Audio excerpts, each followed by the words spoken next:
Herkese selam.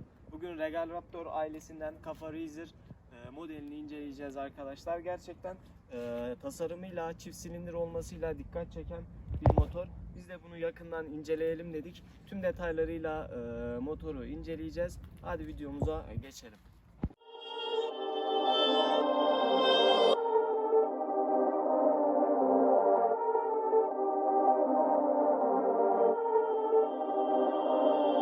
Perfect.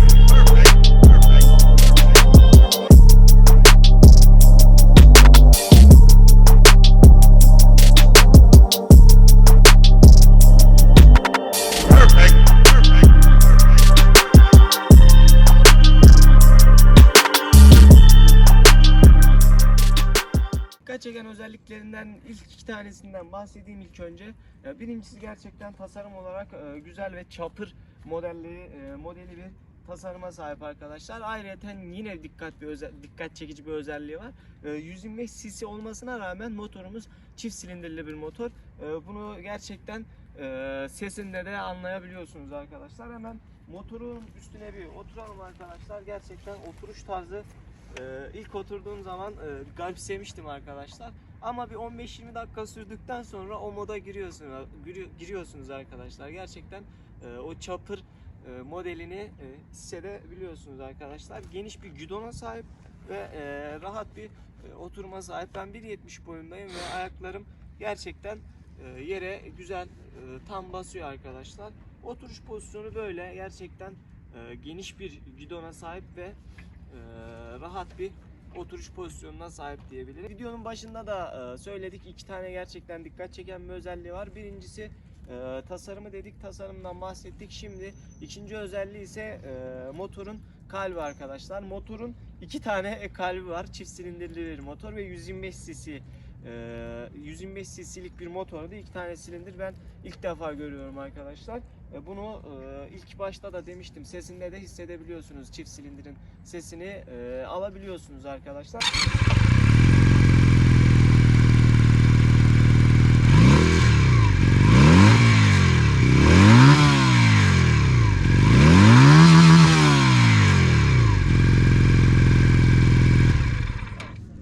Hemen teknik özelliklerinden bahsedeyim. 9 Nm tork üretiyor ve 11 beygirlik bir güce sahip. Alt devirleri biraz düşük olsa da tatmin edici bir güce sahip. Çünkü zaten yani 125 cc'lik çok fazla bir güç beklememeliyiz ama sesi gerçekten dolgun geliyor.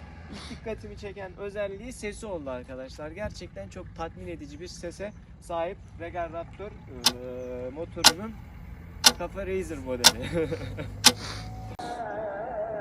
Evet, motora binelim, bir de motoru sürerkenki hissiyatlarımıza bakalım arkadaşlar. Hemen zaten oturuş pozisyonu karşılıyor bizi. Hiç alışkın değilim böyle motorlara ama alışacağız. Evet, sesi böyle. Devam edelim. Rahat bir oturuşu var aslında, yani alıştığımız zaman güzel oluyor. Gidon geniş bir gidona sahip. Hemen şurada bir hızlanmasını kontrol edeceğiz. Bakalım o çift silindirin hakkını veriyor mu?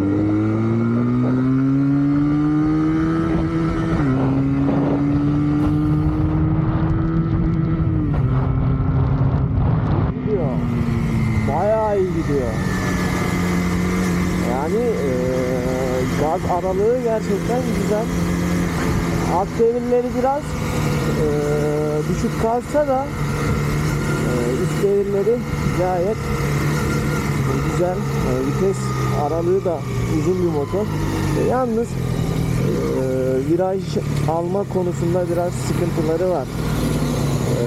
Tabi bu motorun tarzıyla bilemem. Kalbini anlattık arkadaşlar. Şimdi geçelim, motorun gerçekten etkileyici bir dış görünüşü var.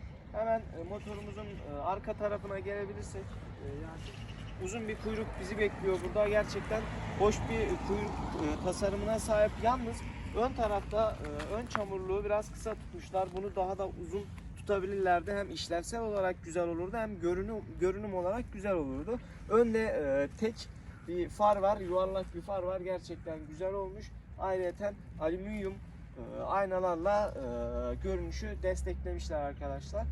Motorumuz değerli toplu duruyor. Güzel bir tasarıma sahip. Koltukla devam edelim arkadaşlar. Koltuk biraz kısa kalmış diyebilirim. Gerçekten iki kişi biraz zorlanabilir motora otururken, ama motorun koltuğu gerçekten çok yumuşak bir maddeden yapmışlar. O yüzden koltuğu beğendim, ama biraz daha büyük olabilirdi. Ayrıca motorun tasarımını egzozla güzel birleştirmişler, güzel entegre etmişler. Çift egzozla gerçekten hem sesiyle hem de fiziksel olarak görünüşüyle gerçekten çok dikkat çekici bir motor yapmışlar. Hızlanması iyi, 125'liklere göre bence güzel hızlanıyor. Bunun tabii çift silindirli olmasının da etkisi var. Güzel bir motor, alınabilir mi? Alınabilir, ama parça ve servis sıkıntısı da var bu motorun. Onları düşünerek alabilirsiniz. Diyebileceğim bunlar var arkadaşlar.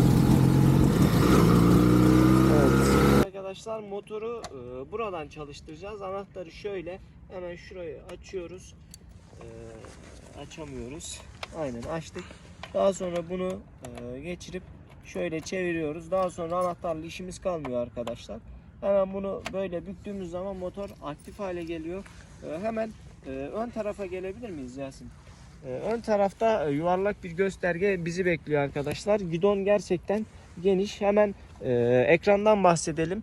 Ekranda kilometre hız saatimiz var, vites göstergemiz var ve devir saatimiz var. Ayrıca bu modellerde yoktu. Artık benzin göstergesi de gelmiş. Yalnız biraz eksik göstergesi. Trip metre, anlık yakıt falan bunlar da olsa motorumuz daha güzel olabilirdi.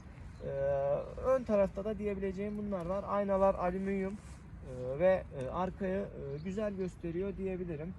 Onun dışında gidonda diyebileceğimiz şeyler bunlar. Keşke göstergemiz biraz daha detaylı olsaydı diyebilirim. Bu arada arkadaşlar, buraya kadar izlediyseniz gerçekten emek veriyoruz. Videomuzu beğenmeyi, abone olmak size kalmış. Tamam, hadi abone olmayın. Yani eğer motorla ilgileniyorsanız abone de olabilirsiniz, ama videomuzu buraya kadar izlediyseniz gerçekten bir beğenme tuşuna basarsanız sevinirim.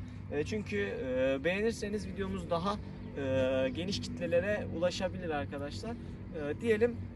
Ağzıyla bilgili, hemen şurada bir sıfır iyi hızlanması deneyelim.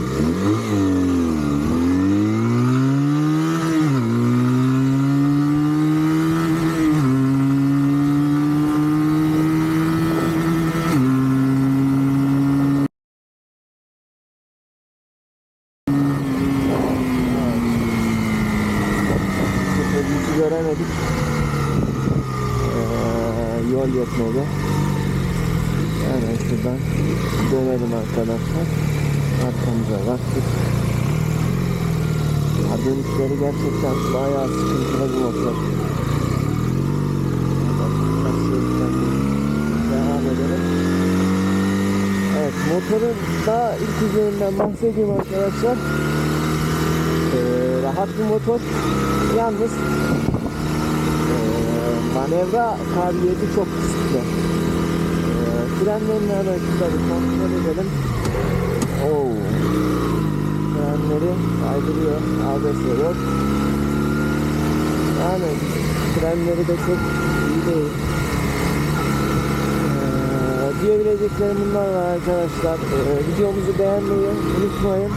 Evet, motorumuzun sahibi Yasin arkadaşımız da burada. Biz de ona sorular soracağız. Mesela motorda beğenmediğin özellikler neler Yasin ve nelerle karşılaştın? Bunlardan bahsedersen seviniriz. Bu ilk önce chopper motor kullanmak isteyen arkadaşlar için tavsiyem. Gidon çapının çok geniş olması bu sizin dar manevralardan biraz daha eksik bırakacak.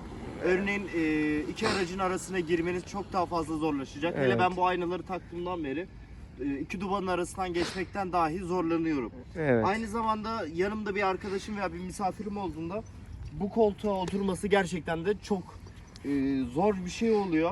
Ve aynı zamanda da bu motorun aslında benim en sevmediğim özelliklerinden biri de freni. Çünkü motor Çin malı, ABS'siz bir motor. Evet. Ve aynı zamanda kilosu 146 kilo bir motor ve benle beraber 80 kiloyum. Artık 180, 220 kilo bir motor oluyor. çok yetersiz kalan frenleri var. Evet. Ve bu yüzden de çok fazla hız yapamıyor. Lastikleri de kötü sanırım. CST markayla Evet. geliyor arkadaşlar. Lastiklerini de siz aldığınız zaman değiştirseniz daha sağlıklı olur diyelim. Aynen. Onun dışında yakıtı nasıl? Çift silindirli olması acaba yakıtı etkiliyor mu? Senden öğrenelim. Şöyle söyleyeyim, bu motordan önce bir 50 cc modeli bir motoru vardı bende. Evet. Yine işlev için kullanıyordum. Sadece bunu da sadece işlev için kullanıyorum. O motorum haftalık 90 TL falan yakıyordu. Evet. Bu motorumsa haftalık 120 TL yakıyor. Yani O zaman çok pek büyük bir fark fark yok yok. aslında. Aslında 50'liğin az yakması lazım. Yani ben bunu 2 katı falan düşünüyordum ama Ben sen de çok korkuyordum. Şöyle bir şey Demek söyleyeyim, ki- hatta çok şaşırtan. Motoru ilk aldığım gün 380 liraya depoyu fullledim. Hı hı. O günden beri benzinim bittiğinde petrole gidiyorum 120 liraya, 150 liraya falan fulluyorum. Büyük ihtimalle 150 liralıkta aldığı kadar bir yedek deposu var herhalde. O şekilde yedek deposu var. Tamam. Ondan sonra abi debriyaj.